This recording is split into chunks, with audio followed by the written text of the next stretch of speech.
Hey guys, welcome back. I'm Tiffany. And I'm Lisa. And this is the Hope Shot. So we're here and Lisa is going to share with us her story of how she had to crawl out of the darkness and fight for her life to find purpose in the light now here. And Lisa, where did it all begin for you? Okay, so hey everybody. So I was born in Montclair, New Jersey, and I grew up, in a big Italian family. And things were good, Dinners every Sunday. Yeah, like big Italian dinners on Sundays, my grandparents, my aunt, my uncle, my son, my cousins, things were good when I was young. My mom and dad did get a divorce when I was 4. So, with him leaving, it was pretty difficult on me, my mom, and my sister. My sister's 4 years older. So it was, a single mom raising 2 daughters, and it was difficult. It was hard. She did work 2 jobs, she did the best she can. We went to a Catholic school, and I was a terrorizer. I went to Catholic school from preschool all the way to the middle of 5th grade. So it was I thought it was fun, but the nuns and my mom didn't agree too much. So, my sister and I didn't get along too well. I would terrorize her. She would tell on me and terrorize me. And, the relationship with me and her is, has continued all the way, up to today. So we aren't very close, but, so let's see, I moved down to Florida with my mom and her new husband, my stepdad, when I was in 5th grade. And, it was a public school, so I had no idea how to dress. I was totally awkward. I was in a uniform for my whole entire life, so I didn't know how to fit in. Talk about culture shock, yeah. Yeah, it was complete culture shock. I did whatever I could to fit in the best way I knew how, and that was by dressing slutty or, just causing trouble, The attention. Yeah. And when I was young, I actually started drinking. Oh, I wouldn't say full drinking. I was young and I used to drink from my grandpa's wine. And, on Sunday dinners, he would always have a glass of red wine. And I loved to sit next to him and, just that sip of alcohol, sips of alcohol during dinner. I felt something, I didn't not like it, Right. And I think that's where it started for me. So, when I was in 6th grade, I started doing I was already doing addict behavior, like huffing rubber cement and, drinking, my mom's alcohol under her counter. I, started becoming, slutty when I was young, 6th, 7th grade. I was hanging out with boys, smoking weed with them, drinking. You found your place to feel wanted, comfortable. Yeah, like I knew I was accepted. I knew a way to get friends, and that was by getting fucked up. Middle school, I was getting good grades. Everything is good. Was the type of girl that could get by with no studying. I got good grades just by being there. And I think my sister had a big resentment for that because, academics came easy for you. Right. Okay. Like it was just, I was more of an attention seeker. And, my sister would get attention by grades and, how well she did academically. And I was an attention seeker by look at me, and I'd put on a show or get in trouble or, whatever it may be. Yeah. So we were complete opposites. But I when I got into high school, my sister had just went to college. We're 4 years apart, so she was out of high school while I entered, and it was like she was like not a goody two shoes, but she was, and I came in like a home wrecker, like a crazy girl, and I only could get away with that for so long, before they started, giving me ISS and OSS. Those consequences come in thick. Yeah. Yeah. In ninth grade, I was drinking a lot. I was, Mad Dog 2020 and like Boone's Farm. I was drinking, in the woods, and it was just crazy, kids hanging out. But it was innocent, more innocent back then. Right. But like you look back at it now, and it's like it was already in like full blown, just the substance changed, Right. But so like 10th grade, 11th grade, I met my high school sweetheart. He was actually like already graduated. He was out of school. So I started hanging out with like older people. Okay. That's when I met my now husband, Johnny. You'll meet him. I met him, and all of us, the whole crowd would party together, and I started doing pills, painkillers, name it, I did it pill-wise. So that moved from just the alcohol and marijuana to the hardcore type. Yeah. Okay. Yeah, absolutely. It was, that wasn't enough, and I was very curious when it came to drugs, because I liked the way the others felt, so let me see what this feels like, Right. And it was, and whether it was a good experience or not, I still continued to do them. I would just write that off or just do it differently next time, Right. It was just, it was a hot mess. But so like I started rolling on ecstasy in 11th grade.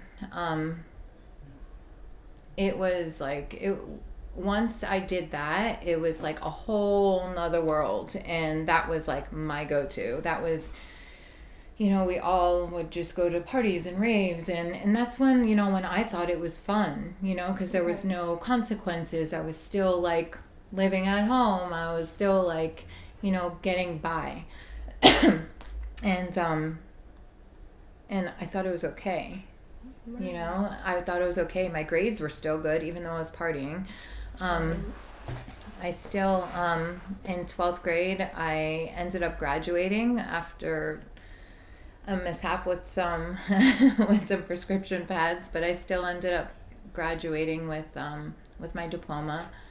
And I passed, like on my own with doing just what I had to do, but I still, because of my addiction, I almost didn't. So after high school, my mom sent me to New Jersey. She couldn't take my partying, and she didn't know what else to do.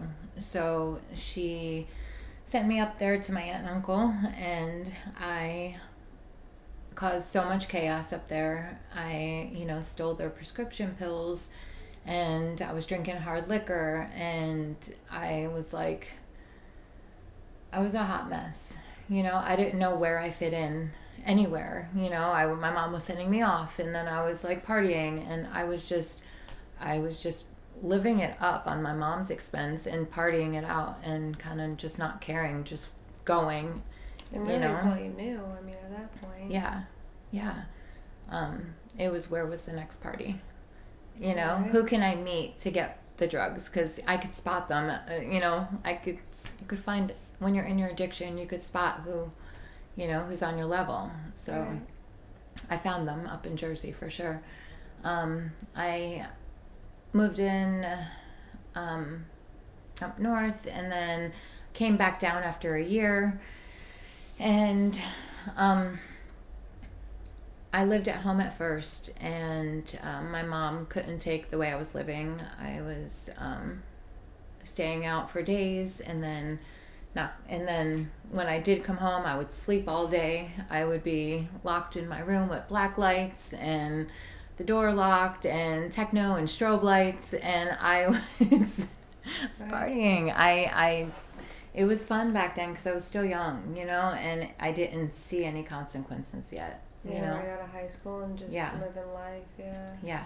And I actually got arrested for the first time when I moved back.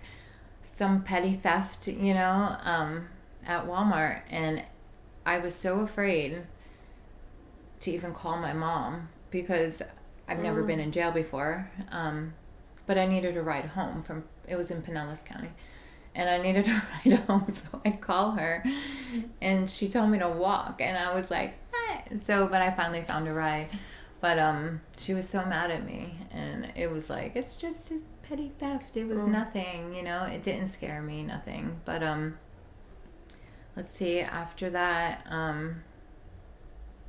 I started getting into cocaine and painkillers. I met my son's father. I met him when I was 19, and everything was good at first. We were all in love, and then the chaos started with the abuse, and for a long time, 6.5 years,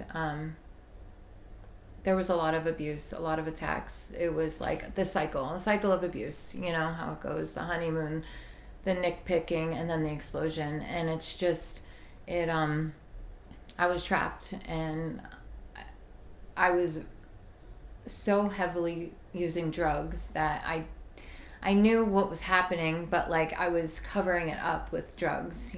He sold drugs. We sold drugs, I should say.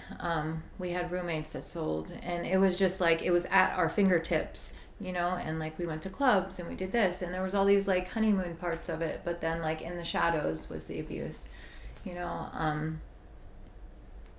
had not a million, I've had multiple black eyes and broken nose and broken ribs and cheekbone. There was so much, and it was a lot of trauma. And I didn't know how to get out of it. I ended up getting pregnant with him, and it happened while I was pregnant too. He beat me while I was pregnant. And you would think, a mother, Did you at all, when you were pregnant, did it kind of click at all? You would think it would, right? And it didn't. Yeah. It didn't, because it's I was so brainwashed. Okay. And I had no resources. I blocked my mom out because of the abuse, because she tried, to get me away, but I couldn't detach myself because he was my God, You isolate to just... Yeah. And after my son was born, it got a lot worse. That's when he broke the cheekbone, and that's when I started smoking crack a lot. The beans kind of faded away, and we just went straight full-blown into freebase and crack and just being locked away. And a lot of the abuse happened when it was gone. Okay. You know what I mean? Right. Because it's just so after all that happened, I finally got away from him, called the cops. He was finally arrested, and I got my own place. I was living there with my son, and he actually came over one day, and we got into an argument, and he did it again, and I called the cops, and his parents actually called DCF on me. Okay. And that's how my son got taken away. It was because I was working at a restaurant, partying it up, but I was at home with him too during the day. So it's, and I look at it now, and I wasn't a good mom. I was there, but I wasn't. So but I get to see that now, and I'm okay with it, and I accept it, and I can only pray about it. So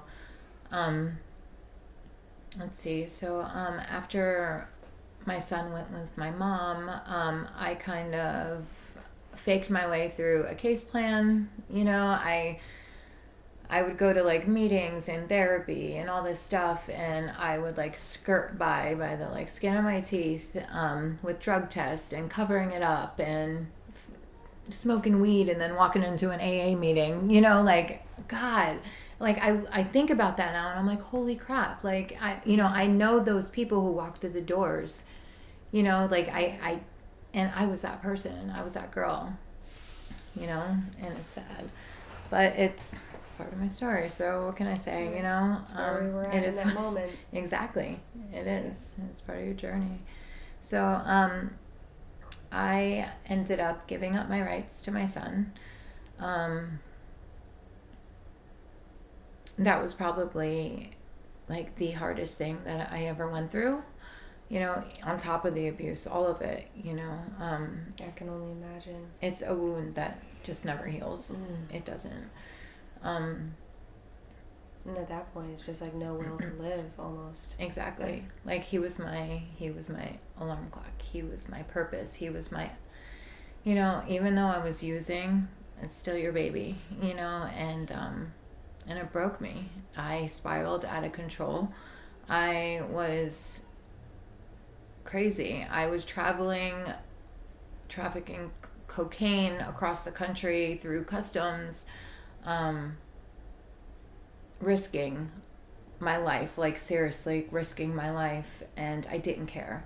I didn't care what the consequences were. I didn't care about anything. I was just going, just numb me, like literally just numb me, give me anything you got, and that went on for a long time. And then in 2007 I met my ex Kenny, who had just gotten out of prison, and we ended up being like drug buddies, friends, lover. Like it was just a bad, toxic relation. We had good times, but it was a lot of drugs. That's what our life was. I was shooting up. I was selling. I was doing heroin. It was bad. There was no end. There was never enough drugs. Never. I was a mess. In 2008, I started going to the doctor, the pain management doctor, and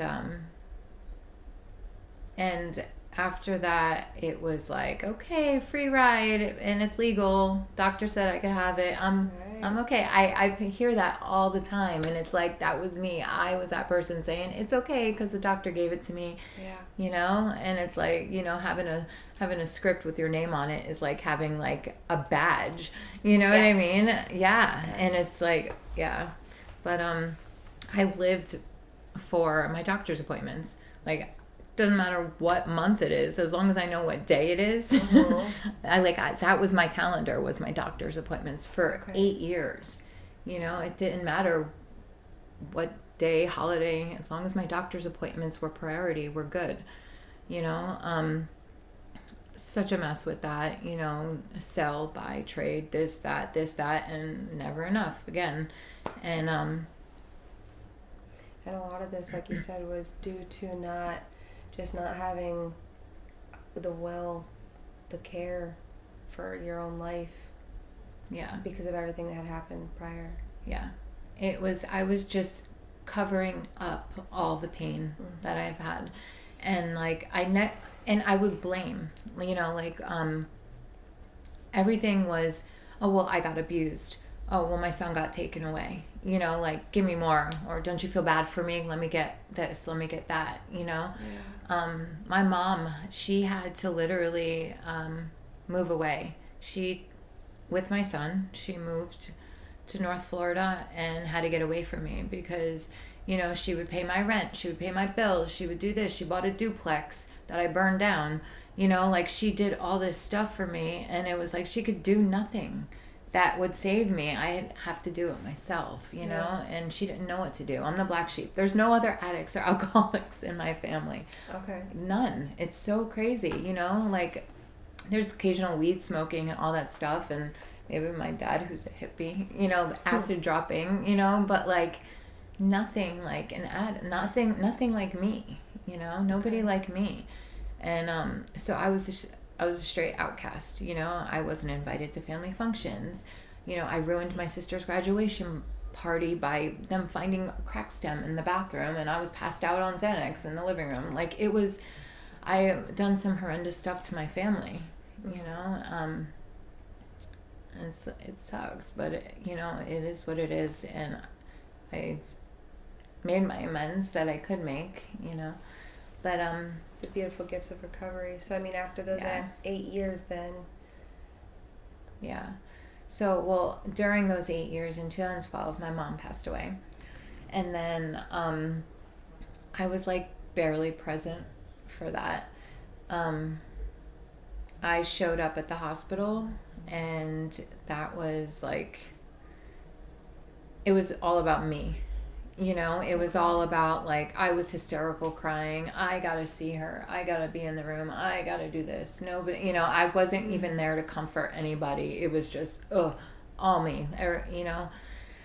And it's one thing that, like, I wish I could have showed up for, you know. Her last days, I should have been there. And I wasn't. You know, my sister had to handle everything herself. My son was going through it, you know. My son ended up going with my sister because my mom passed, you know. So, yeah, he's still with her. And then after those 8 years, me and Kenny moved from Newport Richey to Clearwater and to his grandmother's old age home. And like, literally, we were sneaking up the back staircase and sneaking up into her retirement home, you know, not living, you know, in and out of hotels, kind of just waiting for the next doctor's appointment to get another hotel. You know, it was horrible. Chaos, unmanageable. Yeah, it was insanity. Yeah. And then one day, I was so tired of, Kenny started getting into meth, and I was doing it. It wasn't my favorite. Like, that wasn't my drug of choice. Okay. It wasn't. I'm more of like a painkiller, downer person, coke, whatever. But it got to the point where I wanted to pull my hair out. He was taking things apart. I was putting them together. It was too much. So I got to the point where I started talking to my mom. I didn't have a God at that point, so like, I would just talk to my mom, you know. She was my God. And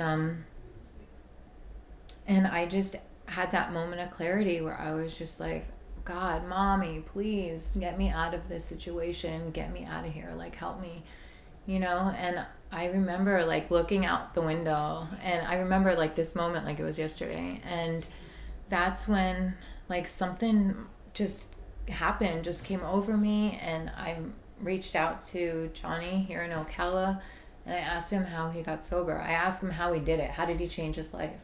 You know, and he sent me the number to the centers. And I did an assessment like 2 days after that, and in 2 weeks I was here. I literally just packed up my suitcase, and Kenny's like, where are you going? Why do you need all those clothes? And I'm like, I don't know what's gonna happen. Like, I knew I wasn't coming back. Right. And, you know, I feel bad and I think about it, but I don't, you know, and I think he knew too. But, you know, I had to go. Something came over to me, and I know it was that moment of clarity. I know it was like my mom, you know. Yeah. It's so crazy. And it's so crazy too, because Ocala was a place that she used to come up to every single week. Really? Yeah, she used to come up here for her medical billing and stuff like that for the hospitals up here. And she used to always tell me, like, Lisa, you should go check out Ocala. Like, you know, it's a great town, blah, blah, blah. Wow. Right? Wow. I know. So, like, this... divine moments. I'm telling you. That's telling you. So, I know my mom's watching, you know. Yeah. You were ready. She helped hug you along she was the probably way. just waiting for that. You know what I mean? I truly believe that. It's just one of those things that you just know, you know, that she had definitely a part in it. Yeah. Yeah. Such a special moment. So, after I got to Ocala, my father drove up from, well, actually, before I got to it, my father picked me up from Clearwater and drove me up here. And literally drove me to Johnny's place of work, like, and put my suitcase in his car and was like, okay, kid, it's on you. And he took off. And I was like, wait, what? Wait. You know, I had no idea where I was. I didn't know what I was doing, but I knew I was okay. You know what I mean? Yeah. Like I didn't have a home anyway. So like put me somewhere where I know I know where I'm going to rehab. So Something new is coming. yeah. Yeah. I just had, it was that feeling. And that night after my dad left, Johnny took me to a meeting at the centers where I was going. Okay. And he's when I got there, you know, guys were hanging out with guys and girls were hanging out with girls in the parking lot. And it was like, I got out of the car and I'm like, oh my God, what do I do? So I'm like following him and I'm standing behind him when he's talking to the guys. And this woman just comes over and grabs me and pulls me over to the women and was like, you belong over here. And I was just like, oh my God. Like, I didn't like women at the time, you know? I was intimidated by them. I thought they were going to take whatever I had, which was nothing. But I just, but they took me under their wings and they helped me and they guided me, you know? Yeah. It was cool. It was, What beautiful embracing. Yeah. Yeah. I love it. Yeah. So during that meeting, there was a woman speaker, and Johnny's like, he turns to me, he's like, just listen to her tell her story. And I'm like, okay, I'm here, I'm gonna listen, you know. But this woman who talked and told her story, her story was my story, you know. It all came to a head with, it's not what you do, it's not what drug you do, it's not what alcohol you drink, it's not where you come from, it's the way we think. You know, it's our mindset, it's things that we've been through that kind of like shape our thinking, you know. And like that, I was just mesmerized by her story. And I'm like, oh my God, that's me, you know. And like, I knew I was going to be okay because the group of people and the women and the stories that I got to know, and it's like, I don't know, I just felt safe. I knew I was okay. And then 2 days later, I got to go into the center. I went into detox, you know. I was coming off of methadone and Xanax, alcohol. Detox wasn't so bad this time because I weaned myself off knowing that I was going there.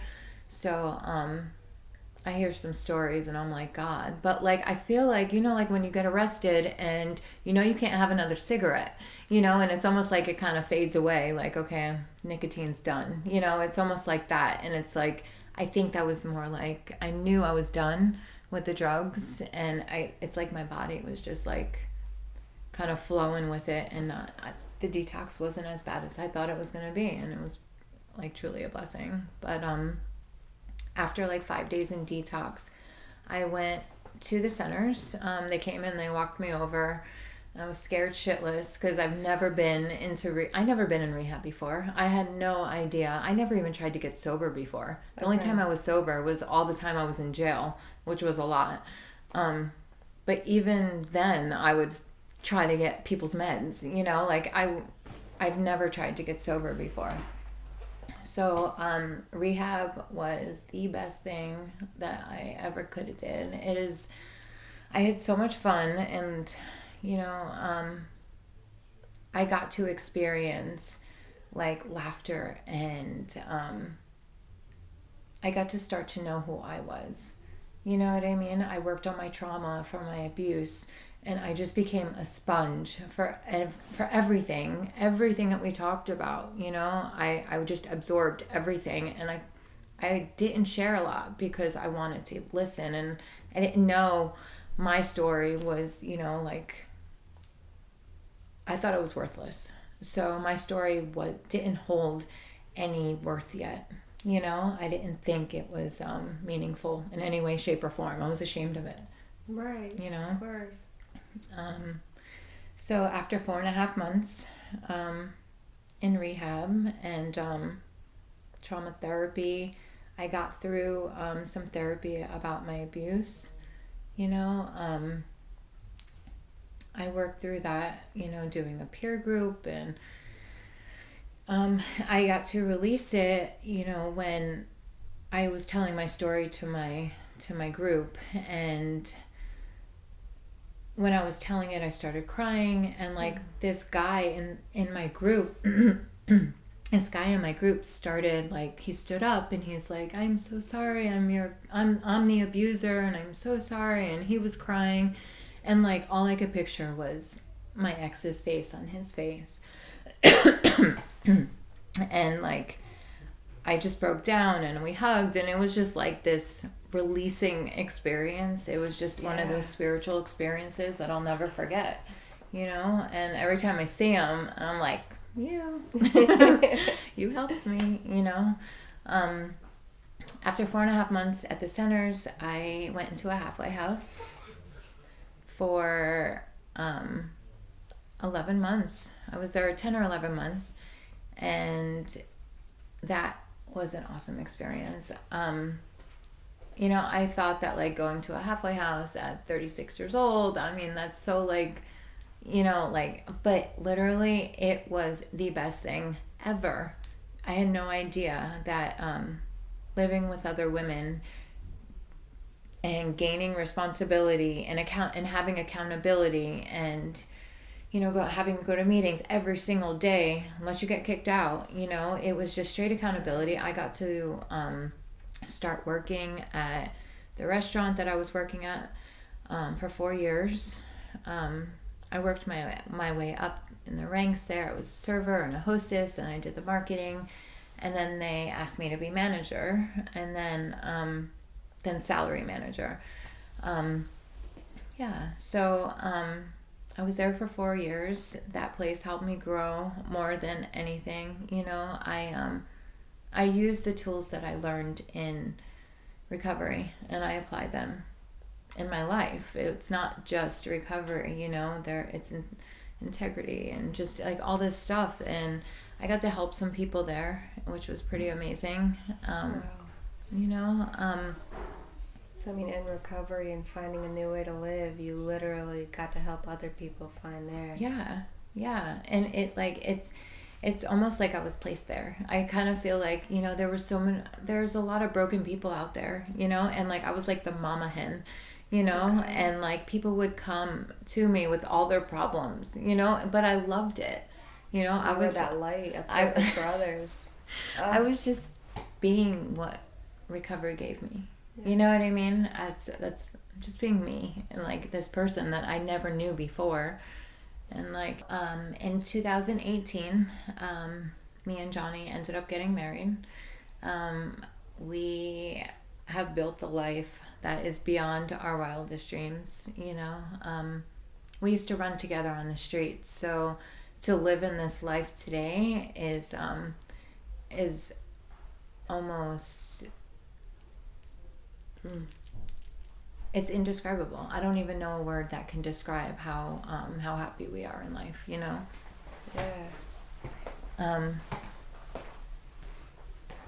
So today I love my life today. The gifts of recovery. I'm telling you. I mean, what are some of the favorites that's recovery's given to you? Some of the favorites. Self-love. You know, Such a good one. I used to hate myself. Okay. I couldn't even look myself in the eyes. You know, I have found out who I am, and how much I love to help people. Like, it brings me to tears.